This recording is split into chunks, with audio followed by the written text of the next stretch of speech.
महाराष्ट्र के अंदर महायुति के भीतर बगावत के धमाके बार बार सुनाई दे रहे हैं। जहां एक तरफ अमित शाह ने यह साफ कहा था कि ध्यान रखिएगा बगावत ना होने पाए, लेकिन इस बात का कोई भी असर महायुति के अंदर होता नहीं दिख रहा। जहां एक तरफ कल ही बीजेपी के एक नेता गोपाल शेट्टी ने यह साफ कर दिया कि वो अब निर्दलीय चुनाव में उतरने वाले हैं, क्योंकि बीजेपी के अंदर उनका लगभग 4 बार टिकट काटा गया। ना विधानसभा में उन्हें टिकट दिया गया, ना लोकसभा के अंदर टिकट दिया गया, और इस बार भी उन्हें टिकट नहीं दिया गया, जिस कारण उन्होंने निर्दलीय चुनाव में उतरने का फैसला लिया।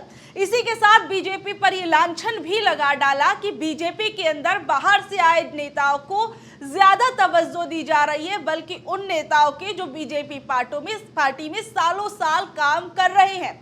वहीं अब एक बार एकनाथ शिंदे की पार्टी के भीतर भी बगावती सुर उठने लगे हैं। एकनाथ शिंदे की पार्टी के एक नेता तो टिकट कटने से इस कदर नाराज हो गए कि फूट फूट कर रोने लगे, और फिर उसके बाद कई घंटों के लिए गायब हो गए। और फिर उसके बाद परिवार ने उन नेता की जो मनोस्थिति के बारे में बताया, वो भी आप सुनकर हैरान हो जाएंगे कि किस तरीके से टिकट कटने के बाद एकनाथ शिंदे के नेता को घर से गायब तक होना पड़ गया, और पुलिस प्रशासन को कड़ी मशक्कत करनी पड़ी उनको ढूंढने के लिए।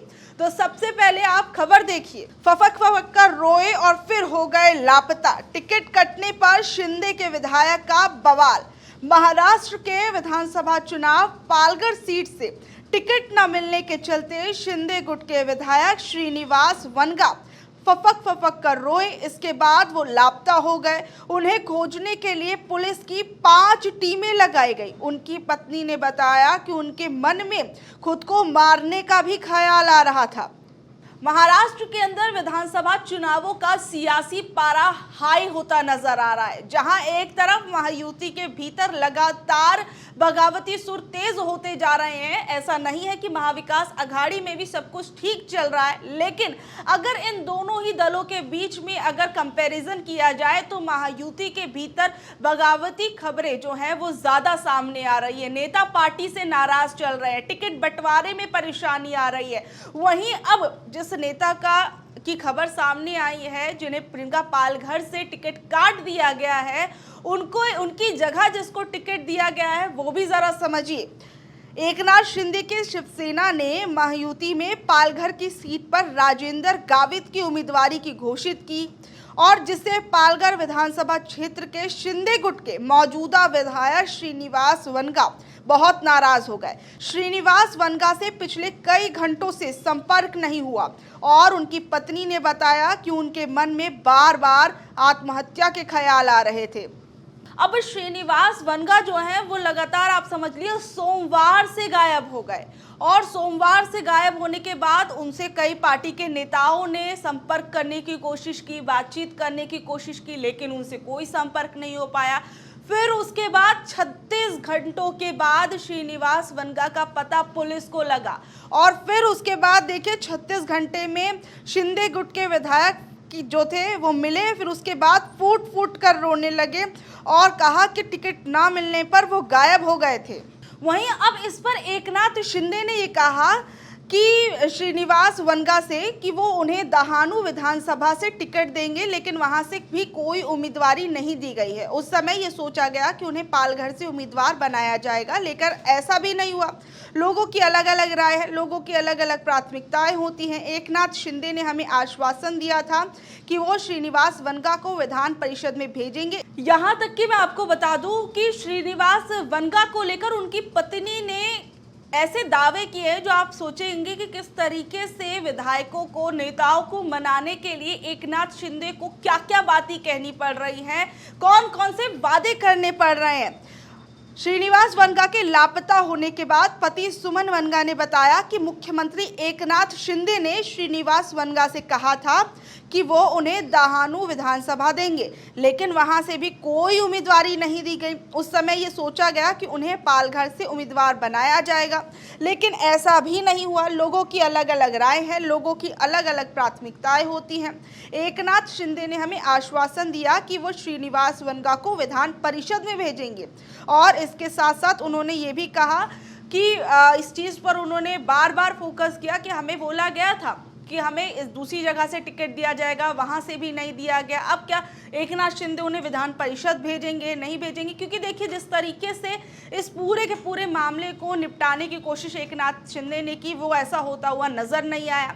वहीं जहां एक तरफ महाराष्ट्र के अंदर इस तरीके से बगावती सुर तेज हो रहे हैं, वहीं झारखंड के अंदर भी लगातार नेताओं के बीच में बगावती सुर तेज होने की खबरें सामने आ रही हैं। किस तरीके से नेता पार्टी को छोड़ कर जा रहे हैं, तो कोई निर्दलीय चुनाव में उतरने का ऐलान कर रहा है। इस बीच में एक और खबर झारखंड से सामने आई, जहां जामताड़ा से बीजेपी के विधायक सीता सोरेन ने अपनी ही पार्टी के एक विधायक पर बड़े आरोप लगाए और कहा कि उन्होंने आदिवासियों का अपमान किया है। आप सोचिए, जहां एक तरफ पीएम नरेंद्र मोदी आदिवासियों के अपमान को लेकर किस तरीके से विपक्ष पर निशाना साधते रहते हैं और बताते हैं कि उनकी पार्टी ने देखिए कितना ज्यादा आदिवासियों का वो सम्मान करते हैं, उन्होंने एक राष्ट्रपति देश को आदिवासी दिया है। उन सब के बावजूद उनकी ही पार्टी के नेता अपनी ही पार्टी के नेताओं पर आदिवासियों का अपमान करने का आरोप लगा रहे हैं। जामताड़ा से बीजेपी की प्रत्याशी सीता सोरेन ने कहा कि इरफान अंसारी उन्हें अपमानित कर रहे हैं, और सीता ने यह भी कहा कि मेरे पति नहीं है तो क्या हुआ, आदिवासी महिला समझकर मुझे अपमानित किया जा रहा है। यहाँ के विधायक इरफान अंसारी कभी कहते हैं मैं उड़ीसा से आई हूँ, यहाँ क्या कर रही हूँ, तो कभी कुछ कहते हैं। ये क्यों नहीं पूछते कि सोनिया गांधी कहाँ से आई हैं? ऐसा कहते हुए वो फपक कर रोने लग गए। और इसके साथ साथ आप ये भी देखिए कि किस तरीके से सिर्फ झारखंड में ये एक ही हाल नहीं है, इसके साथ साथ और भी नेता हैं जो झारखंड के अंदर बगावती सुरों पर उतर आए हैं और बगावत करने लगे हैं, और जिसमें कि गुमला से मिसिर कुजूर, धनवार से निरंजन रॉय व नाला से सत्यानंद झा, इन सभी लोगों ने बीजेपी के खिलाफ मोर्चा खोला हुआ है और साथ ही निर्दलीय प्रत्याशी के तौर पर नामांकन भी दाखिल कर दिया है। तो सोचिए कि किस तरीके से जहां पर एनडीए अपनी एकता के बारे में बताती है, एनडीए एकता का दावा करती है, उसके बावजूद ये सभी लोग अंदर से कितने बटे हुए नजर आ रहे हैं। महाराष्ट्र में एक के बाद एक हम देख रहे हैं कि जहां अजीत पवार अपने कैंडिडेट उतारे हुए हैं, वहां एकनाथ शिंदे अपने कैंडिडेट उतार रहे हैं। जहां एकनाथ शिंदे के कैंडिडेट उतरे हैं कुछ सीटों पर, वहां अजीत पवार अपने कैंडिडेट्स उतार रहे हैं। यहाँ तक कि महाराष्ट्र में स्थिति तो जैसी चल रही है वो चल ही रही है। साथ ही में जो झारखंड जैसी जो राज्य है, वहां पर भी बीजेपी पार्टी के लिए मुश्किलें खड़ी हो रही हैं। बीजेपी के नेता पार्टी को छोड़ कर जा रहे हैं, यहाँ तक कि बीजेपी को यहाँ से दिल्ली से नेताओं को भेजना पड़ रहा है कि वहां पर जो बगावत हो रही है उसको संभालने के लिए।